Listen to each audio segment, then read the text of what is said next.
ഞങ്ങളെ സംബന്ധിച്ചിടത്തോളം ഞാൻ ഇപ്പോഴും പറയുന്നു, ഞാനാണ് കുഴപ്പക്കാരനെങ്കിൽ എന്നെ ശിക്ഷിക്കട്ടെ. ഞാൻ അതുകൊണ്ടല്ലേ സമഗ്രമായ അന്വേഷണം വേണമെന്ന് പറയുന്നത്. ദേവസ്വം മന്ത്രിയായാലും ബോർഡായാലും സമഗ്രമായ അന്വേഷണം വേണം. ഞങ്ങൾക്ക് എന്തെങ്കിലും ഒളിക്കാനുണ്ടായിരുന്നെങ്കിൽ കോടതിയോട് ഞങ്ങൾ അങ്ങനെ ആവശ്യപ്പെടൂ. ഞങ്ങൾക്ക് അങ്ങനെ ഒരു ആത്മവിശ്വാസം ഉള്ളതുകൊണ്ടാണ്. ഭഗവാന്റെ ഒരു തരി പൊന്നുപോലും കട്ടുകൊണ്ടുപോകുവാൻ ഈ സർക്കാരോ ഈ ദേവസ്വം വകുപ്പ് മന്ത്രിയോ പിന്നെ ദേവസ്വം ബോർഡോ കൂട്ടുനിന്നിട്ടില്ല എന്ന് ആത്മവിശ്വാസത്തോടുകൂടി ഉറപ്പുള്ളതുകൊണ്ടല്ലേ ഞങ്ങൾ അങ്ങനെ ആവശ്യപ്പെട്ടത്. അതിന് ഇടകൊടുക്കുന്ന ഒരു കാര്യവും ഞങ്ങൾ ചെയ്തിട്ടില്ല. പ്രശാന്തിന്റെ സംശയത്തിന് ഞാൻ 4 ഉത്തരവും ഞാൻ അങ്ങോട്ട് ഇട്ടുതരാം. അതൊന്ന് പരിശോധിച്ചിട്ട് നിങ്ങൾ മറുപടി പറയും.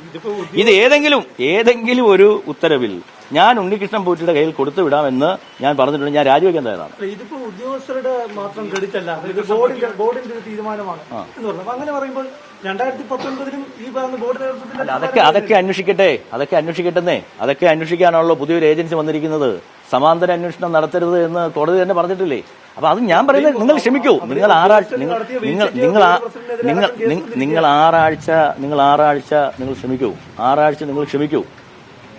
ക്ഷമിക്കൂ.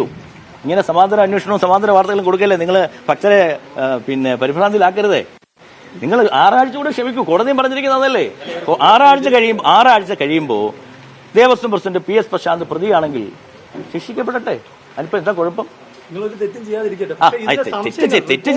തെറ്റ് ചെയ്യോ അങ്ങനെയൊന്നുമില്ല. അതൊന്നുമില്ല. അങ്ങനെയൊക്കെ നിങ്ങൾക്ക് ആവശ്യമില്ലാത്ത കാര്യങ്ങൾ നിങ്ങൾക്ക് എങ്ങനെ വേണോ വ്യാഖ്യാനിക്കാമല്ലോ. ഒരു റിപ്പോർട്ട് വരുമ്പോൾ എങ്ങനെ വേണോ വ്യാഖ്യാനിക്കാമല്ലോ. ആ വ്യാഖ്യാനമൊക്കെ ആയിക്കോട്ടെ. പക്ഷെ ആ വ്യാഖ്യാനങ്ങളൊന്നും ശരിയല്ല. അതിനെ സംബന്ധിച്ചിടത്തോളം 4 ഉത്തരവുകളാണ് ഈ ബോർഡ് ഇറക്കിയിട്ടുള്ളത്. ആ 4 ഉത്തരവിലും കൃത്യമായ നിലപാടാണ് ബോർഡ് ഒരേ നിലപാടാണ് എടുത്തിരിക്കുന്നത്. അതിൽ പുതുതായി വന്ന ഉദ്യോഗസ്ഥരുണ്ടായ ഒരു കൺഫ്യൂഷൻ മാത്രമാണത്. അത് കൃത്യമായി അത് മാറി എന്ന് രണ്ടാമത്തെ കത്തിൽ കമ്മീഷണർക്ക് അയച്ചു കൊടുക്കുകയും കമ്മീഷണർ ആ തീരുമാനം ഞങ്ങൾക്ക് അയക്കുകയും ഏറ്റവും ഒടുവിൽ കൃത്യമായ ഉത്തരവാണ് ഇറക്കിയിട്ടുള്ളത്. ഈ ഉത്തരവിലൊന്നും ഒരു ക്ലാരിറ്റി കുറവും ബോർഡിനും ഇല്ല, ഉദ്യോഗസ്ഥന്മാർക്കും ഇല്ല. അല്ല, പോറ്റിക്ക് ഉള്ളിൽ കൊടുത്തുവിടരുന്നുള്ള എന്റെ നിർദ്ദേശം തന്നെയായിരുന്നു. എന്താ സംശയം? ഞാൻ ആത്മവിശ്വാസത്തോട് പറയാണ്. അദ്ദേഹം എന്നെ വിളിച്ചപ്പോൾ ഞാൻ ഒരു കാരണവശാലും തരാൻ പറ്റില്ല എന്ന് പറഞ്ഞു. അദ്ദേഹം എന്നോട് ചോദിച്ചത് സാർ ഞങ്ങളത് കൊണ്ടുപോയിക്കോളാം. ഞാൻ സ്പോണ്ടേനിയസ് ആയിട്ട് ചോദിക്കുകയാണ്, അതെങ്ങനെ തരാൻ പറ്റും? ഇത് കേൾക്കും ഞാൻ പറഞ്ഞു, അതെങ്ങനെ കൊടുത്തുവിടാൻ പറ്റും? ഇത് ദേവസ്വം ബോർഡിന്റെ ഒരു സ്വത്തല്ലേ എന്ന് ചോദിക്കുന്നു. അപ്പോൾ പുള്ളി പറഞ്ഞാലും സാർ കഴിഞ്ഞ പ്രാവശ്യവും ഞങ്ങളിലാണ് തന്നുവിട്ടത്. നിങ്ങൾ കഴിഞ്ഞ പ്രാവശ്യം അങ്ങനെ ആയിരിക്കും, പക്ഷെ ഇപ്രാവശ്യം അങ്ങനെ തരാൻ പറ്റും. നിങ്ങൾ അങ്ങോട്ടേ വന്നേക്കൂ. ഞങ്ങളുടെ ഉദ്യോഗസ്ഥന്മാരുടെ ചെലവൊന്നും വഹിക്കാൻ എനിക്ക് മാർഗ്ഗമില്ല. നിങ്ങൾ ഉദ്യോഗസ്ഥന്മാരുടെ ചെലവ് എന്തിനാണ് വഹിക്കുന്നത്? നിങ്ങൾ വഹിക്കേണ്ട കാര്യം എന്താ? അത് ഡിപ്പാർട്ട്മെന്റ് നോക്കുമല്ലോ എന്ന് പറയുകയും അതനുസരിച്ചാണ് ഞങ്ങൾ മുന്നോട്ട് പോവുകയും ചെയ്തത്. അതിൽ ഞങ്ങൾക്കൊരു ക്ലാരിറ്റി കുറവുമില്ല. ഈ പറഞ്ഞ അതേ കാര്യം തന്നെ നമ്മുടെ ചർച്ചയിൽ താങ്കൾ വിശദീകരിച്ചിട്ടുണ്ട്.